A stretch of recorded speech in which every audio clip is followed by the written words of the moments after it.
नमस्कार, आप देख रहे हैं 5 की बात और मैं हूं नकमा। और महाराष्ट्र की राजनीतिक हलचल जारी है, बल्कि हर एक मिनट इस कहानी में कोई ना कोई ट्विस्ट आ रहा है। कहानी खत्म अभी नहीं हुई है और बगावत जो हुई है इसके ऊपर अब शिवसेना ने एक बड़ा दांव फेंका है। कम से कम संजय राउत ने तो ऐसा ही बयान दिया है और उनके बयान से काफी हलचल है, क्योंकि संजय राउत ने ये कहा कि महाअघाड़ी से बाहर आने पर विचार करने के लिए तैयार हैं। यानी कि इस समय जो अलायंस है, महाविकास अघाड़ी जो है, जिसमें कांग्रेस और एनसीपी शामिल है और शिवसेना है, शिवसेना उससे बाहर आने पर विचार करने के लिए तैयार है, ऐसा संजय राउत कह रहे हैं। विधायकों को गुवाहाटी से संवाद नहीं करना चाहिए, मुंबई आकर उद्धव ठाकरे से इस पर चर्चा करें। अगर 24 घंटे के भीतर आते हैं तो विचार को तैयार हैं। यानी कि संजय राउत ने कहा है कि अगर गुवाहाटी से 24 घंटे के अंदर विधायक वापस आते हैं, आकर उद्धव ठाकरे से बात करते हैं, तो ये बात विचार करने के लिए तैयार हैं कि क्या वो महाविकास अघाड़ी से बाहर आ जाएं। और ये भी कह रहे हैं संजय राउत कि ये सारी बातें मैं हवा में नहीं कर रहा हूं। तो गुवाहाटी से शिवसेना के बाकी विधायकों की भी तस्वीरें सामने आई हैं, आपको दिखाते हैं वो तस्वीरें। वहां पर जो बागी विधायक हैं उनके नंबर्स, उनकी संख्या बढ़ती जा रही है। ताकत उनकी जो है वो अब बढ़ के 42 हो गई है। सूरत में 34 हस्ताक्षर हुए थे, लेकिन अब जो है वो 42 हो गई है और एकनाथ शिंदे का समर्थन कर रहे हैं ये 42 विधायक। और ये तस्वीर बहुत कुछ बता रही है। इकट्ठे हैं ये 42 विधायक एकनाथ शिंदे के साथ। जब सूरत से गुवाहाटी पहुंचे थे एकनाथ शिंदे तो उनके साथ 34 लोग थे। उन्होंने दावा किया था कि आने वाले दिनों में उन्हें 46 विधायकों का समर्थन हासिल होगा। कल तक मुख्यमंत्री उद्धव ठाकरे और आदित्य ठाकरे के साथ दिख रहे शिवसेना के वरिष्ठ विधायक दीपक केसरकर आज सुबह गुवाहाटी चले गए। तो देखिए कैसे बहुत ही जल्दी, तेजी से घटनाक्रम यहां पर बदल रहा है। आज उद्धव ठाकरे से बात हो रही है, कल गुवाहाटी पहुंच गए। एकनाथ शिंदे खेमे में चले गए। वो उनके साथ शिवसेना के 3 और विधायक गए हैं, यानी कि केसरकर के साथ। एनडीटीवी से बातचीत में उन्होंने ये कहा है, केसरकर ने ये कहा है कि परेशानी जो है वो उद्धव ठाकरे से नहीं है, बल्कि जो सहयोगी हैं कांग्रेस और एनसीपी, इस गठबंधन से परेशानी है। कांग्रेस और एनसीपी के साथ जो गठबंधन है उससे परेशानी है। केसरकर ने कहा कि शिवसेना को एक बार फिर अपनी पुरानी सहयोगी बीजेपी के साथ जाना चाहिए। तो शिव सैनिकों की तरफ से यही आवाज उठ रही है कि बीजेपी का साथ फिर से ले शिवसेना, कांग्रेस और एनसीपी का साथ छोड़े। इस बीच और भी दिलचस्प चीजें हुई हैं। आपको तस्वीरें दिखाते हैं कि जो मेघालय के मुख्यमंत्री हैं कोनराड सांगमा, वो गुवाहाटी के उसी रैडिसन ब्लू होटल में पहुंच गए हैं जहां पर शिवसेना के बागी विधायक रुके हुए हैं। मीडिया ने उनसे बातचीत करने की कोशिश की है। मीडिया से बात करते हुए उन्होंने कहा कि वो तो यहां पर सिर्फ लंच के लिए आए हैं, खाना खाने के लिए आए हैं, लेकिन उसी होटल में वो पहुंचे, ये इत्तेफाक हो सकता है यहाँ पर शिवसेना के बाकी विधायक हैं। तो ऐसे में कई तरह के कयास लगाए जा रहे हैं कि यहाँ पे कोनराड सांगमा के पहुंचने का क्या मतलब है। और इस बीच तमाम हलचल जो है जारी है कि आखिर क्या होगा, क्या शिवसेना महाविकास अघाड़ी में बनी रहेगी या फिर वो महाविकास अघाड़ी से जो है बाहर आएगी। सबसे पहले मेरे साथ में मौजूद है मेरे 2 सहयोगी जो लगातार इस पर नजर रखे हुए हैं, पूजा भारद्वाज और सुनील सिंह। तो पूजा, आप सह्याद्री गेस्ट हाउस पे नजर रखी हुई हैं जहां पर कांग्रेस की बैठक चल रही है। कांग्रेस का लगातार ये कहना है कि हम महाविकास अघाड़ी को बनाए रखना चाहते हैं और हम लगातार समर्थन देते रहेंगे और सब बीजेपी की साजिश है। तो क्या कर सकती है इसमें अब कांग्रेस और वहां क्या चल रहा है? जी निधि, अभी यहाँ पर नेताओं का पहुंचना अभी बाकी है। अभी तक वो पहुंचे नहीं है। गाड़ी यहाँ पर आई थी, थोड़ी सी हलचल मची, लेकिन वो तुरंत निकल गई।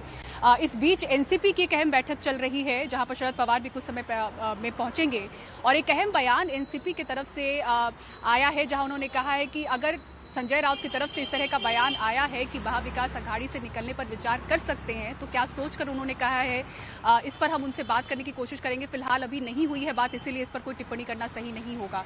तो कुछ सोचकर जरूर कहा होगा, ये उनकी तरफ से, एनसीपी की तरफ से बयान है। कांग्रेस, जैसा कि आप बता रही है, लगातार कोशिश उनकी ओर से हो रही है कि ये सरकार बचे, क्योंकि बहुत बड़ा झटका कांग्रेस के लिए होगा अगर ये सरकार महाविकास अघाड़ी की टूटती है, तो सबसे बड़ा झटका कांग्रेस के लिए हम मानेंगे यहाँ पर। ऐसे में कांग्रेस की तरफ से ये सुझाव कल ही जैसा कि हमने चलाया दिया गया था कि एकनाथ शिंदे को मुख्यमंत्री पद के लिए क्यों ना हम आगे करें।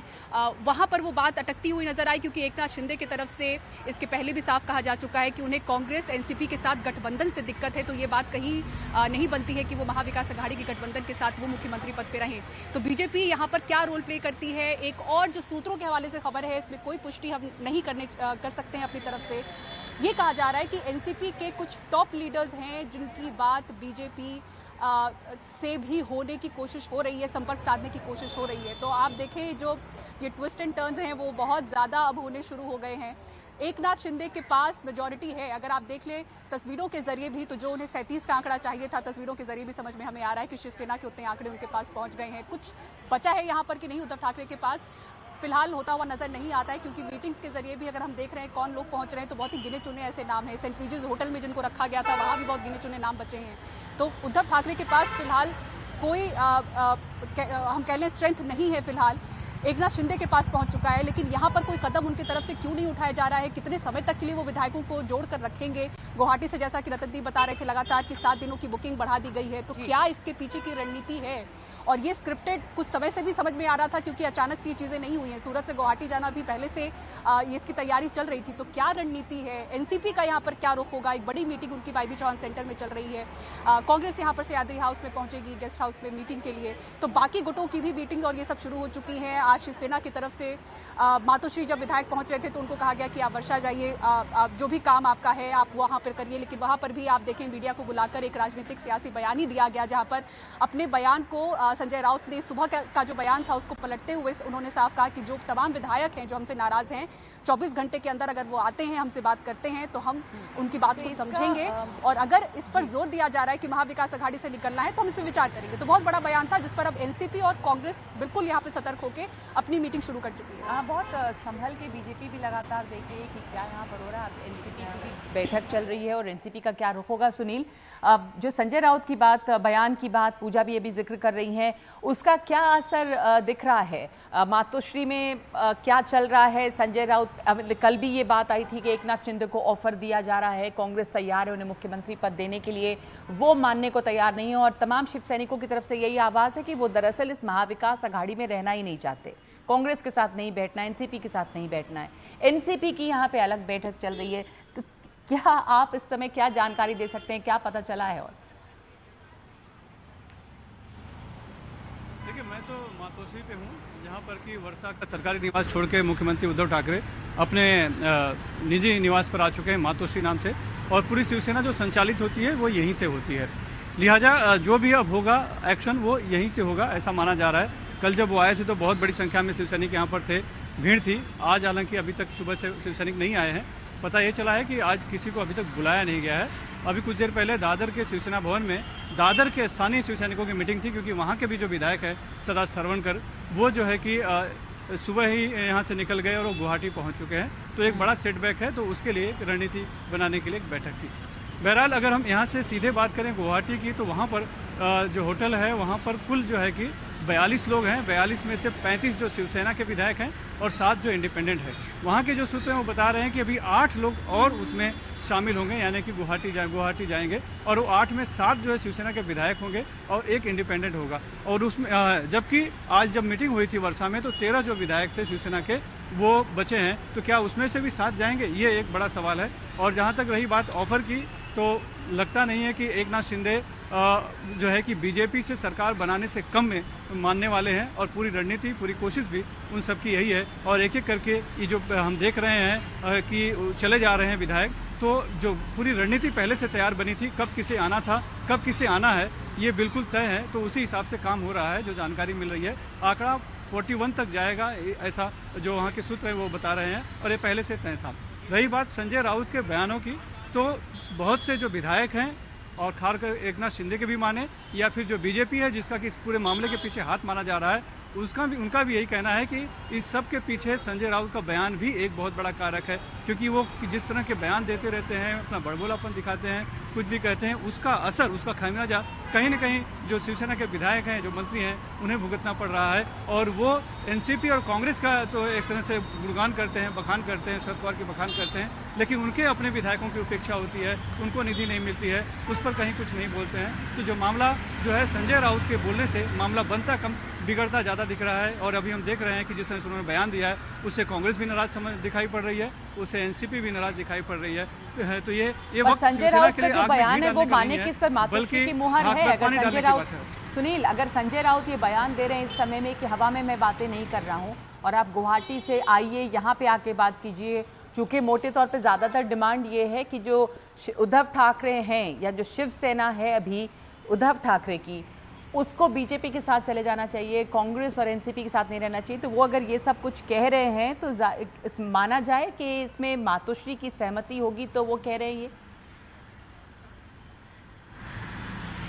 देखिए, वो जो ये कह रहे हैं वो हताशा में कह रहे हैं, चिढ़कर कह रहे हैं, वो कोई गंभीर होकर कोई आह्वान नहीं कर रहे हैं। उन्होंने एक टाइम दे दिया कि आना है तो आ जाओ। सुबह की आप संपादकीय पढ़ेंगी तो उसमें साफ तौर पे कहा है कि अभी वक्त है, समझ जाओ, क्योंकि उसके बाद में फिर से विधायक नहीं बन पाओगे। तो ये स्थिति है। वो क्या कहते हैं उसका तारतम्य कहाँ होता है, सुबह क्या कहते हैं, दोपहर में क्या कहते हैं, शाम को क्या कहते हैं, ये बहुत ही कम अगर आप जोड़ने जाएंगे तो आपको समझ में आएगा कि कितना अंतर विरोध उनके बयानों में रहता है। हो सकता है कि उनको इसी तरह के बोलने के लिए कहा जाता हो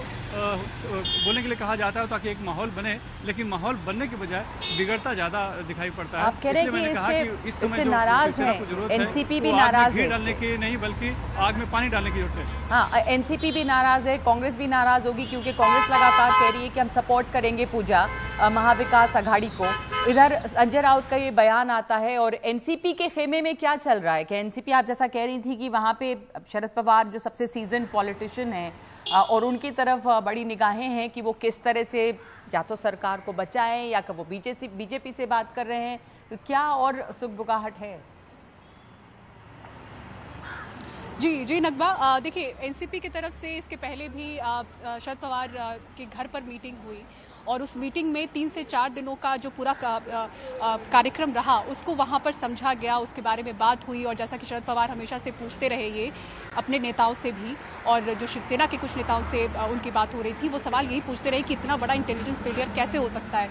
एक और सवाल उनकी तरफ से आज की मीटिंग में पूछा गया कि कुल कितने, उनको भी ये आंकड़ा जो हमें पता चल रहा है कि आंकड़े जो हैं शिवसेना के कितने विधायक बचे हैं, ऐसा उस मीटिंग में भी चर्चा हुई कि कितने विधायक बचे हैं और कितने गए हैं, कितने जाने वाले हैं। तो ये तमाम जानकारी उन्होंने मीटिंग में ली। अब जो इस वक्त मीटिंग चल रही है एनसीपी की, वो कुछ रणनीति पर हो सकती है। अब छंती खबर, जैसा कि मैंने इसके पहले जिक्र किया, कि ये भी कहा जा रहा है कि शायद उनके तरफ से अलग से बात हो सकती है बीजेपी से। बीजेपी यहाँ पर बिल्कुल शांत है, कैमरे पर कुछ नहीं कह रही है। पीछे उसके पीछे की जो कहानी है और जो तस्वीरों में हम देख रहे हैं कि किस तरह से गुवाहाटी उनका पहुंचना हो रहा है और यहाँ पर जो तमाम नेताओं को ले जाना हो रहा है, तो वो सारी चीजें हम समझ रहे हैं। लेकिन कैमरे पर फिलहाल बीजेपी कुछ नहीं कह रही है और यही देख रही है कि क्या चल रहा है इनके बीच में। बिल्कुल, कांग्रेस का बयान जो है कैमरे पर वो यही है कि ईडी की वजह से ये सब हो रहा है, बीजेपी ये करवा रही है, बीजेपी पर लगातार ठीकरा फोड़ रहे हैं। तो तमाम तीनों जो पार्टियां हैं बीजेपी पर ही ठीकरा फोड़ते हुए, मल्लिकार्जुन खड़गे का भी वक्त जो बयान आया है वो भी वही कह रहे हैं कि ईडी की वजह से सब कुछ हुआ है। तो बीजेपी पर पूरा इल्जाम है, बीजेपी शांत है, एनसीपी की बीजेपी बहुत संभल कर इस समय देख रही है कि क्या होता है। जी, और आप वहां सह्याद्री गेस्ट हाउस के पास में हैं, यहाँ पर कांग्रेस की मीटिंग भी होनी है। इधर अक्षय डोंगरे हमारे साथ जुड़ रहे हैं गुवाहाटी से। गुवाहाटी में रैडिसन ब्लू होटल के बाहर है अक्षय डोंगरे, और यही रैडिसन ब्लू होटल है अक्षय जहां पे सारा एक्शन है। बल्कि तस्वीरों में भी हमने देखा कि वहां पे कॉनराड सांगमा तक पहुंच गए हैं और कह रहे हैं कि लंच के लिए आए। लेकिन क्या इसके आपकी क्या समझ है, क्या हो रहा है वहां पे? देखिए, सबसे पहली बात, जो एमएलएस की बात की जाए तो तकरीबन संख्या 42 बनी हुई है, लेकिन सूत्रों के हवाले से खबर ये आ रही है कि और एमएलएस ज्वाइन करेंगे इन सभी एमएलएस को। शुरुआत से जो नंबर दिया जा रहा था एकनाथ शिंदे द्वारा, वो ये कह रहे थे कि तकरीबन 46 एमएलएस रहेंगे उनके साथ में जो उन्हें समर्थन दे रहे हैं। ऐसे में 42 नंबर है, क्योंकि फोटो जो उन्होंने इशू की है, फोटो जो कुछ टाइम पहले उन्होंने जो दी थी, उसमें 42 एमएलएस की तस्वीरें थी, साफ तौर पर दिख रहे थे, सभी साथ में बैठे हुए थे, बीच में एकनाथ शिंदे थे। और उसके बाद 46 का अगर नंबर दिया जा रहा है तो उम्मीद यही है कि एकनाथ शिंदे का कैंप यही कर रहा है कि 4 एमएलएस और ज्वाइन करेंगे। हो सकता है इससे ज़्यादा भी हो जाए। तो एक तरह से 2/3 मेजॉरिटी है, 2/3 मेजॉरिटी है, वो ऑलरेडी पहुंच चुकी है यहाँ पर रेडिसन ब्लू होटल के अंदर। 2/3 एमएलएस जो शिवसेना के हैं वो पहुंच चुके हैं। तो एंटी डिफेक्शन लॉ की अगर बात की जाए तो उससे साफ तौर पर एकनाथ शिंदे अभी बचते हुए नजर आ रहे हैं, क्योंकि उनके खिलाफ कोई भी एक्शन नहीं लिया जाएगा। इनफैक्ट पार्टी की अगर बात की जाए तो पार्टी के ऊपर वो क्लेम कर सकते हैं। तो हाँ बिल्कुल, एंटी डिफेक्शन लॉ से बचते हुए नजर आ रहे हैं अक्षय। और एक वहां पे टीएमसी वालों का भी काफी विरोध प्रदर्शन हुआ था। टीएमसी के नेता जो हैं वो भी अपनी आवाज बुलंद कर रहे हैं, उसके बारे में भी बताइए। वहां पे टीएमसी ने आरोप लगाया बीजेपी पे और टीएमसी का वहां विरोध भी हुआ था। जी बिल्कुल, टीएमसी नहीं, एनएसयूआई भी यहाँ पर आके प्रदर्शन आज करके गई है। तो एक तरह से दो बड़े प्रदर्शन यहाँ पर हुए और जैसे ही प्रदर्शनकारी यहाँ पर पहुंचते थे तो भारी संख्या में पैरामिलिट्री पर्सनल, असम पुलिस के पर्सनल यहाँ पर एक तरह से एक यहाँ पर पूरी भीड़ यहाँ पर हो जाती थी सिक्योरिटी पर्सनल की, और किसी भी तरह से कोई भी प्रोटेस्टर, कोई भी प्रदर्शनकारी पहुँच ना सके होटल के अंदर तक, उसका पूरी की पूरी जिम्मेदारी असम पुलिस के ऊपर होती थी। अब बात की जाए कि प्रदर्शन क्यों हो रहे हैं, तो हम भी रिपोर्ट कर रहे हैं काफ़ी समय से कि असम में जिस तरह से बाढ़ आई हुई है, अगर 35 जिलों की बात की जाए तो उनमें से 32 जिलों में अभी भी बाढ़ की कंडीशन बनी हुई है। कई सारे लोगों की मौत हो चुकी है, इसमें तकरीबन 100 लोगों की मौत हो चुकी है। कई सारे लोग अभी मिसिंग है, लापता है, और तकरीबन 54 लाख लोगों की अगर बात की जाए तो वो अफेक्टेड है इस फ्लड से। और ऐसे में जब मुख्यमंत्री या फिर जब सरकार लोगों को ही पूरी तरह से जल्द सुरक्षा नहीं मुहैया करा पा रही है, तो ऐसे में एक 5 स्टार होटल के अंदर किसी दूसरे राज्य के एमएलएस को रुकवाना, ये एक बड़ा सवाल होता है। आप देख सकते हैं कि कैसे यहाँ पर वीआईपी मूवमेंट बार बार बनती है। सिक्योरिटी कोई अभी दिख रहा है कि अंदर से कोई गाड़ी आ रही है। कुछ समय पहले कोनराड सांगमा अंदर गए थे, उन्होंने कहा था कि वो महज लंच करने जा रहे हैं, लग रहा है कि उन्हीं की शायद ये गाड़ी इस वक्त आ रही है। तो आप देख सकते हैं कि इसी तरह से हलचल बनी रहती है, जैसे कोई वीआईपी मूवमेंट इन या फिर आउट होता है, इस तरह से हलचल हो जाती है। और पूरी तरह से यहाँ पर सुरक्षा असम पुलिस मुहैया करा रही है, जबकि मुख्यमंत्री का यही कहना है कि वो नहीं जानते कि कौन यहाँ पर क्या करने के लिए आया। आप देख सकते हैं ये टीम कोनराड सांगमा की है और यहाँ से अब गाड़ियाँ बाहर निकलनी शुरू हो गई है। मेघालय पुलिस आप देख सकते हैं यहाँ पर गार्ड भी कर रही है। तो कोनराड सांगमा गाड़ी में बैठे हुए हैं, ये उनके जैमर्स है। तो अब वो लंच करने आए थे, एमएलए से बात करने आए थे, इसके बारे में तो कोई कह नहीं सकता, लेकिन वो अंदर थे और उन्होंने अगर लंच करने के लिए चुना तो वही होटल चुना जहाँ पर कई सारे एमएलए रुके हुए हैं। आप देख सकते हैं ये तस्वीरें इस वक्त रेडिसन ब्लू होटल की। लंच के लिए उन्होंने चुना तो यही होटल चुना कोनराड सांगमा ने, मेघालय के मुख्यमंत्री ने, रेडिसन ब्लू, जहाँ पे एमएलए रुके हुए हैं और जो इस समय तमाम राजनीतिक हलचल का केंद्र है। तो ये गाड़ी आप देख रहे हैं गुवाहाटी में कोनराड सांगमा की, जो कि मेघालय के सीएम हैं, जो गुवाहाटी के रेडिसन ब्लू होटल में कुछ देर पहले आए और कहा गया कि वो लंच के लिए आए थे। तो ये वही होटल है जहां पर एमएलए भी रुके हुए हैं। अब ये राजनीति है और इसमें ये कयास लगेंगे ही कि लंच के लिए इन्होंने इसी होटल को क्यों चुना। तो ये तमाम दिलचस्प डेवलपमेंट्स जो हैं वो हो रहे हैं। अब इसके अलावा हमारे साथ यहाँ पर मेहमान मौजूद है, डॉक्टर शशि पांजा हैं जो मंत्री हैं पश्चिम बंगाल में, जयंत मेनकर हैं वरिष्ठ पत्रकार, प्रमोद स्वामी हैं बीजेपी नेता। सबसे पहले मैं शशि जी आपसे बात करना चाहती हूँ कि वहाँ अगर हम असम की बात करें गुवाहाटी में, तो टीएमसी ने विरोध प्रदर्शन भी वहां पर किया है और टीएमसी का ये भी कहना है कि ये हॉर्स ट्रेडिंग में लगे हुए हैं मुख्यमंत्री, जबकि यहाँ पे बहुत बड़ी बाढ़ की समस्या है। ये भी आप ट्विटर पे ये सब तमाम चीजें टीएमसी की तरफ से आई कि बीजेपी जो है वो सरकार गिराने में लगी हुई है और लोगों को रिलीफ नहीं दे रही है किसी भी तरह की। और आपके कुछ बल्कि कांग्रेस ने भी वहां पे कुछ विरोध प्रदर्शन किया है, हालांकि कांग्रेस मोटे तौर पे गायब नजर आ रही है। तो वहां पे क्या हो रहा है इस समय गुवाहाटी में? देखिए, इस बात की ही दिक्कत है हम लोग को कि ये लोग क्या भारतवर्ष के और भारत के नागरिकों को सोचते हैं नासमझ। देखिए, जहां पे इतनी बड़ी बाढ़ है, जो परिस्थिति है, असम में सब जिला जो है पानी के अंदर, पानी के नीचे है और वहां पे लोगों की मौत हुई है और जो डोमेस्टिक एनिमल्स जैसे होते हैं वो बह गए हैं पानी में और बहुत सारा नुकसान हुआ है, बीमारी है, सब कुछ तकलीफें जो है, इलेक्ट्रिसिटी नहीं है, करंट नहीं है, पानी नहीं। तो इस समय तो ये एक नेशनल डिजास्टर जब है, जब एनडीआरएफ भी वहां पहुंची है, आपने खुद भी कहा कि डिजास्टर है, तब उस समय आप सोचिए कि कितना हम लोग को टेकन फॉर ग्रांटेड करते हैं। ये बीजेपी पॉलिटिकल पार्टी जो शिवसेना के जो एमएलए हैं इस समय उन सब को लेके वो व्यस्त, और चार्टर्ड प्लेन से एक गुजरात ये सूरत से लाए, वहां बीजेपी भाजपा की सरकार है, यहां लाए आप, यहां भाजपा की सरकार है, मदद दे रही है स्टेट की मशीनरी, पुलिस, सीआरपीएफ सब कोई मदद दे रहे हैं। और एमएलएस को सुरक्षित स्थान में पहुंचाना चार्टर्ड प्लेन्स द्वारा, इतना खर्चा इस समय असम में बाढ़ की परिस्थिति में, कितनी अमानविक ये बात है। ये परिस्थिति, ये माहौल में आपके लिए जो है मनुष्य की जीवन, जनजीवन को स्वाभाविक करना तो दूर की बात, उनके प्रति आपको जो हमदर्दी या जो एक असम गवर्नमेंट की तरफ से जो एक प्रोएक्टिवनेस होना चाहिए वो तो दिख ही नहीं रही है, लेकिन प्रोएक्टिव दिख रही है। प्रमोद स्वामी का, बीजेपी नेता हमारे साथ हैं, जो शशि जी बात कह रही हैं, एक मानवीय त्रासदी है, बाढ़ है असम में, लेकिन बीजेपी की जो सरकार है, जो मुख्यमंत्री हैं, वो सूरत से एमएलएज गुवाहाटी पहुंचे, वहां पर उनको कैसे रखना है, किस तरह से सरकार वहां पे गिरती महाराष्ट्र में, इसमें व्यस्त हैं एमएलएज को मैनेज करने में। प्रमोद स्वामी, आरोप है आप पर। देखिए, सबसे पहली बात तो मैं कहना चाहूंगा कि प्राकृतिक आपदा बाढ़ जो है वो असम में हर साल आती है और पूरी भारतीय जनता पार्टी और हमारी सरकार बाढ़ पीड़ितों की सहायता में जो भी करना चाहिए वो कर रही है। यही तो आरोप है कि बाढ़ इतनी बड़ी आई हुई है, हर साल आती होगी, लेकिन जान इतनी जा रही है, इतनी बुरी हालत है वहां पे, पर सरकार काम करिए। आरोप ये है कि सरकार तो यहाँ पे हॉर्स ट्रेडिंग में लगी हुई है। जवाब दे रहा हूँ, मेरे को आप कंप्लीट कर दीजिए। मैं ये कह रहा हूँ कि प्राकृतिक आपदा से हम लड़ रहे हैं और हम चाहते हैं कि हमारे जो विरोधी हैं वो सिर्फ बयानबाजी न कर करके प्राकृतिक आपदा के समय जनता के बीच में जाकर के उनकी सहायता करें। टीएमसी के जो नेता है, जो हाल ही में कांग्रेस से राज्यसभा का चुनाव लड़े थे, हार गए और टीएमसी के स्टेट के अध्यक्ष बने हैं, वो सिर्फ भाषणबाजी करते हैं। उन्होंने बाढ़ पीड़ितों की मदद के लिए आगे बढ़कर करके कोई भी कार्य नहीं किया, नंबर 1।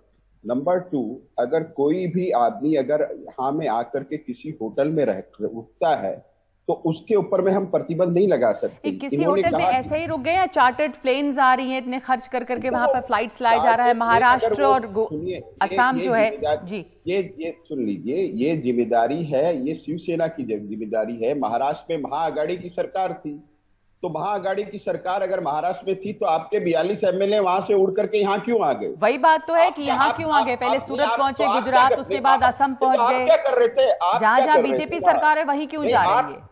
वहां क्या कर रहे थे आप लोग? क्या कर रहे थे? 42 कैसे निकल गए? एक नंबर। दूसरी नंबर, जो आए हैं उन्होंने स्पष्ट रूप से कहा है कि हमने चुनाव जो है विचारधारा के आधार पे लड़ा था, वो तो और हमारी हिंदुत्व की विचारधारा है। हाँ। और चुनाव के जो नतीजे थे, बीजेपी को 106 सीटें मिली, शिवसेना को 55 और एनसीपी को 53 और कांग्रेस को 44। चुनाव बीजेपी के साथ ठीक है, विचारधारा पे, जिस विचारधारा पे लड़ा था चुनाव, वहां विचारधारा उसको छोड़ दिया है शिवसेना ने, ये बड़ा आरोप है और धोखा हुआ है शिवसैनिकों के साथ। वरिष्ठ पत्रकार जयंत मेनकर भी मौजूद हैं। इस मुद्दे पर मैं आपकी टिप्पणी चाहूंगी, उसके बाद हम इस बहस को जारी रखेंगे आगे। पर जयंत मेनकर जी, सबसे बड़ी समस्या ये है कि शिवसेना वो नहीं रह गई जो शिवसैनिक उसे मानते हैं, और इसी से ये सब नाराज हैं कि आप जो अलायंस आपका है वो सही नहीं है। आपको लगता है कि कहीं कोई रास्ता अब निकल सकता है, जिस तरह के बयान संजय राउत दे रहे हैं? देखिए, पहली बात, थोड़ा सा जो इन्होंने ये आप जो बोल रही है बीजेपी वगैरह, तो पहली बात जो भी शिवसेना की शुरुआत है, शिवसेना शुरुआत में बिल्कुल 60s में कांग्रेस के साथ रही। ये बात सही है कि 1989 से 2014 या 2019 तक वो बीजेपी के साथ रही है, 30 साल तक। ये भी बात सही है। अब सवाल ये उठता है कि अभी संजय राउत के कुछ बयानों की वजह से क्या इसके आगे क्या हो सकता है। पहली बात, संजय राउत कई बार अपने बड़बोलेपन की वजह से कुछ भी बोल देते वो कंट्रोवर्सी में आ जाते। जैसे कल ही उन्होंने कुछ कहा था कि अभी महाराष्ट्र विधानसभा राष्ट्रपति राजवट की ओर जा रहा, राष्ट्रपति शासन की ओर जा रहा, इस प्रकार से उन्होंने बयान दिए थे। बाद में उन्होंने कुछ और रेक्टिफाई किया। अभी जो उनका कहना है वो अगर ठीक से देखे तो उन्होंने बोला है कि आप आके बात करो, बाद में हम सभी के ऊपर विचार करेंगे, और वो भी सिर्फ 24 घंटे में। यानी ये वही बात हो गई जो मुख्यमंत्री उद्धव ठाकरे ने कल रात को अपने फेसबुक भाषण में कहा था कि अगर आप चाहते हैं कि मैं चला जाऊं तो मैं जाने के लिए तैयार हूं, लेकिन आप आके मुझसे बात करो। अब एक मोनोलिथिक पार्टी में या किसी भी पार्टी में, कांग्रेस से लेके किसी भी पार्टी में, बीजेपी में भी, किसी में भी, आप सर्वोच्च नेता को उस पार्टी का एक ऑर्डिनरी एमएलए या एमपी जाके ये बोल सकता है कि भैया आप इस पद के लायक नहीं हो, आप यहाँ से हट जाओ। तो अब ये सवाल ये है तो कि क्या ये होगा, क्या ये नहीं, विधायक जो हैं आके मिलेंगे? अभी भी क्या ये गुंजाइश है कि वो जाके मिले वहां पर उद्धव ठाकरे मुझे पर? आरोप नहीं ये भी है लगता। कि वो तो समय ही नहीं देते थे लोगों को मिलने का। नहीं, ये भी बात सही है, ये भी बात सही है कि उद्धव ठाकरे समय नहीं देते। ये आरोप कई दिनों से लग रहा है, जिसका भी उन्होंने जवाब दिया। लेकिन ये बात सही है कि वो आरोप नहीं देते। जिस प्रकार से संजय राउत का बड़बोले, मैं एक छोटे से ब्रेक के लिए रुक रही हूँ जयंत जी, और बाकी मेहमान भी हमारे साथ बने हुए हैं। 5 की बात पे हम लौट रहे हैं इस चर्चा पे, क्योंकि महाराष्ट्र की राजनीति में बहुत कुछ बदल रहा है, पल पल नए ट्विस्ट आ रहे हैं इस कहानी में, राजनीतिक कहानी में। एक ब्रेक के बाद आते हैं। हमारे साथ मौजूद हैं जयंत मेनकर जी, और हमारे साथ डॉक्टर शशि पांजा भी हैं, प्रमोद स्वामी हैं। जयंत मेनकर, अब इस समय घटनाक्रम लगातार बदल रहा है और कुछ एमएलएज वापस आ रहे हैं, कुछ वहां पे इतनी संख्या तो दिख ही रही है। आप ये बताएं कि जो विकल्प इस समय है वो ये भी सुन रहे हैं कि एक तो कांग्रेस की बैठक हो रही है, एनसीपी के खेमे में भी क्या चल रहा है, और शरद पवार के बीजेपी से भी बातचीत कर सकते हैं, क्या संभावनाएं इस समय दिख रही हैं? मैं आपको टेक्निकल बात बताता हूं। यहाँ जो अभी बात चल रही है कि डिप्यूटी स्पीकर जो महाराष्ट्र लेजिस्लेटिव असेंबली के हैं, नरहरी झिरवाल, उन्होंने कहा है कि पार्टी के प्रेसिडेंट को शिवसेना लेजिस्लेचर पार्टी का नेता ग्रुप लीडर बदलने का हक है। इसका मतलब यह है कि जो भी कोई अभी अगर अजय चौधरी इस शिवसेना लेजिस्लेचर पार्टी के लीडर नियुक्त हुए हैं तो वो बदलने का हक ये उद्धव ठाकरे को एज ए पार्टी चीफ है। दूसरी बात उन्होंने ये कही है कि अभी एक नितिन देशमुख नाम के एक विधायक है जो गुवाहाटी गए थे, और यहाँ मुंबई में आके उन्होंने कहा है, नागपुर में आके उन्होंने कहा है कि जो उन्होंने साइन किया है वो उनकी नहीं है, क्योंकि वो हरदम इंग्लिश में साइन करते हैं और ये तो मराठी में है। तो ये झिरवाल ने ये भी कहा है कि मैं हर एक साइन, इस प्रकार की अगर कोई भी गुंजाइश रही तो ये हर एक साइन मुझे चेक करनी पड़ेगी, उसके बाद ही मैं इसके ऊपर निर्णय दे पाऊंगा। अभी आप जो बता रहे हैं 42 का आंकड़ा जो बता रहे हैं, ये ऑफिशियली अभी तक 30 से 34 के बीच में शिवसेना के एमएलए की संख्या रही है। और जो आप भी जानते हैं और मैं भी जानता हूं कि जब तक ये शिवसेना के एमएलए की संख्या 37 तक ऑफिशियली नहीं होती, और जब तक ये सब डिप्यूटी स्पीकर के केबिन में उनके सामने रेटिफाई नहीं होता, तब तक ये डिफेक्शन हो गया है, ये ऑफिशियली नहीं हो सकता। लेकिन ये तो है कि उद्धव ठाकरे के पास संख्या नहीं है। वो जब मीटिंग बुलाते हैं तो वहां पे कितने लोग दिखते हैं तस्वीर में, तो ये मैं ये मानता हूं, मैं ये बिल्कुल मानता हूं कि उनके पास संख्या अभी नहीं है, लेकिन मैं इस टेक्निकल बात के ऊपर ज्यादा जोर दे रहा हूं जिसकी वजह से हो सकता है अगर ये 37 में से 37 भी एक जगह पे खड़े हो गए और उसमें से 1 या 2 भी अगर ऐसे निकले कि जिन्होंने बोला कि ये हमारी साइन नहीं है, तो बचे हुए सभी लोग एकदम डिस्क्वालीफाई हो सकते हैं। आपको भी एंटी डिफेक्शन लॉ का पता है, और ये मेरे हिसाब से सबसे इंपॉर्टेंट बात है। बिल्कुल, और बहुत, इसके बहुत लिए टेक्निकल बात आपने बताई, बहुत अच्छी सही बात आपने बताई कि अभी भी संख्या एक तो उतनी 37, और वो 37 के जो हस्ताक्षर हैं जब उनकी जांच हो जाए, नहीं तो एंटी डिफेक्शन का जो खतरा है वो बना हुआ है, और ये सब डिस्क्वालीफाई भी हो सकते हैं। प्रमोद स्वामी, और ये इस बीच आरोप आप लग रहे हैं कि ममता बनर्जी ने भी ये बयान दिए हैं, और उनकी पार्टी से शशि जी यहाँ पर मौजूद हैं, कि ये लोकतंत्र को तोड़ने के काम में जुड़ी हुई है बीजेपी, और ये सरकार गिराने की कोशिश ऐसे नहीं करनी चाहिए। बराबर, ये बात बिल्कुल सही। आपने मुझे पूछा है जी, प्रमोद जी की प्रतिक्रिया चाहती हूँ। प्रमोद स्वामी, मैं ये कहना चाहता हूँ कि ये शिवसेना का अंदरूनी मामला है, और किसके साथ कितने विधायक है ये तो on the floor of the house ही पता चलेगा। जहां तो अब जो भी होगा वो फ्लोर ऑफ द हाउस पर ही होगा, फ्लोर ऑफ द हाउस के इंतजार है। बिल्कुल, लेकिन अपनी कमजोरियों को किसी दूसरे के ऊपर थोप देना शायद इसी को खूबसूरत राजनीति कहते हैं, जो आज हताश राजनीति जिस चीज का प्रकाश उनके शब्दों से वो चीज प्रकट हो रही है, ये बिल्कुल ही शिवसेना का अंदरूनी मामला, इससे हमें कुछ लेना देना नहीं। और शिवसेना के विधायक कह रहे हैं, और यहाँ जो एक्सपर्ट वरिष्ठ पत्रकार बैठे हुए, उन्होंने स्वयं इस बात को स्वीकार किया कि उद्धव ठाकरे जो है अपने विधायकों से नहीं मिल पा रहे थे, वजह चाहे जो भी हो, और जो उनके बीच में असंतुष्ट। एक सेकंड के लिए आपको रोक रही हूँ, शशि जी कुछ बीच में कहना चाह रही हैं। जी, शशि पांजा। बीजेपी के जो नेता बोल रहे हैं कि शिवसेना कमजोर है, मैं ये कह रही हूँ कि बीजेपी कमजोर है। कमजोर है करके अगर आपको बगावती करना था, आप महाराष्ट्र में रह सकते थे, लेकिन आप चले गए और एक जगह और एक राज्य में, आप वहां से और एक भाजपा राज्य में गए। आज हमारी ममता दीदी इस राज्य के चीफ मिनिस्टर ने कहा, भाई असम में तो बाढ़ है, अगर शिवसेना के एमएलए को आपको देना है हॉस्पिटैलिटी, बंगाल में ले आइए, हम बंगाल में रख देंगे उनको, उनकी बहुत अच्छी तरीके से जतन करेंगे। लेकिन ये कैसी बात हुई, ये कैसी बात हुई? जो कमजोर होते हैं वही पैसा देते हैं और पैसा से बेचते हैं और खरीदते हैं। कमजोरी उन पे ही झलकती है। असम तो पहुंच गए हैं, वहां से बंगाल ले आए, वहां पे हॉस्पिटैलिटी बेटर है जी। तो आप समझिए, नहीं, ये बहुत इंपॉर्टेंट बात, सीरियस बात है कि असम के मुख्यमंत्री के ऊपर डॉक्टर शशि पांडे, एक मिनट, प्रमोद जी कुछ कह रहे हैं इस पर जी। मैं कहता हूँ, मेरी बहन जो कह रही है, मैं उनसे एक ही सवाल पूछता हूँ कि किसने बेचा, किसने खरीदा? भैया ये शिवसेना का अंदरूनी मामला है। अगर वो लोग बंगाल में जाना चाहते हैं विधायक, तो उनको कौन रोक सकता है? वो तो महाराष्ट्र में तो भैया जी इसके लिए समझने के लिए रॉकेट साइंस की जरूरत नहीं, बहुत पढ़ा लिखा होने की जरूरत नहीं, पीछे में कौन खेल रहा है ये सारा भारतवर्ष ही जान रहा है। चार्टर्ड प्लेन्स किसके पीछे में कौन खेल रहा है ये सारा भारतवर्ष जान रहा है। और अब भाई बहन की बातचीत जारी रह सकती है लंबे समय पे, और माफ कीजिएगा मेरे पास वक्त इतना ही है। इंटरेस्टिंग बात है, टीएमसी का प्रस्ताव है कि असम पहुंच गए, वहां पे बाढ़ की स्थिति है, एक मानवीय त्रासदी, या बंगाल ले आए, वहां पे हॉस्पिटैलिटी हम दे सकते हैं शिवसेना के इन बागी विधायकों को। 5 की बात में एक ब्रेक ले रहे हैं इस समय। एकनाथ शिंदे खेमे में ने वापस मुंबई लौटे नितिन देशमुख के इस दावे को गलत बताया है कि उन्हें जबरन सूरत ले जाया गया। शिंदे गुट का कहना है कि बागी विधायकों के साथ सूरत से गुवाहाटी पहुंचने पर नितिन देशमुख ने घर जाने की बात कही। सूत्रों के मुताबिक एकनाथ शिंदे ने कहा कि ये सारा मामला खराब कर देंगे, इसलिए उन्हें चार्टर प्लेन से महाराष्ट्र भेजा गया। अपने इस दावे के समर्थन में शिंदे कैंप ने चार्टर प्लेन में बैठे नितिन देशमुख की तस्वीर भी जारी की है, जिसमें वो कहीं से बीमार या तनाव में नहीं दिख रहे।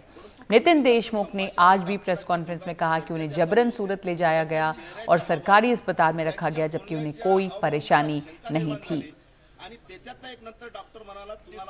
अक्षरशः मला हात पाय धरून कोंडून असं अक्षरशः उचलून लाल रंगाच्या गाडीत कोंडलं आणि मला तिथून नेलं आणि तिथून नेल्यानंतर 3:30च्या दरम्यान होता आणि मला तिथल्या सरकारी हॉस्पिटलमध्ये नेलं। जेव्हा मला सरकारी हॉस्पिटलमध्ये नेलं तेव्हा मला शंका निर्माण झाली की मला सरकारी हॉस्पिटलमध्ये कशाला आणलं? मला कोणत्या प्रकारची बिमारी नाही, मला कोणत्या प्रकारचा हार्टचा प्रॉब्लेम नाही, मला कोणत्या प्रकारची शुगर नाही। तिथं गेल्यानंतर माझी शंका निर्माण झाली। मी कोणत्या डॉक्टरांना माझ्या अंगाला हात सुद्धा लावू देत नव्हतो। मी त्यांना म्हटलं की मला तुम्हाला तपासायची आवश्यकता नाही, तुमच्या इथं पेशंट आहेत त्यांना तुम्ही तपासा, तुमचं जे कर्तव्य आहे ते त्यांनाच करा, माझ्याजवळ तपासण्याची मला काही झालेलं नाही।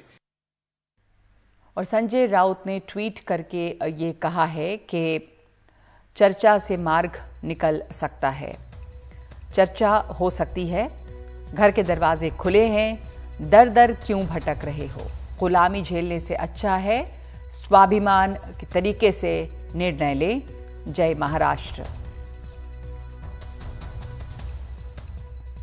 तो इस वक्त 5 की बात में इतना ही। नमस्कार।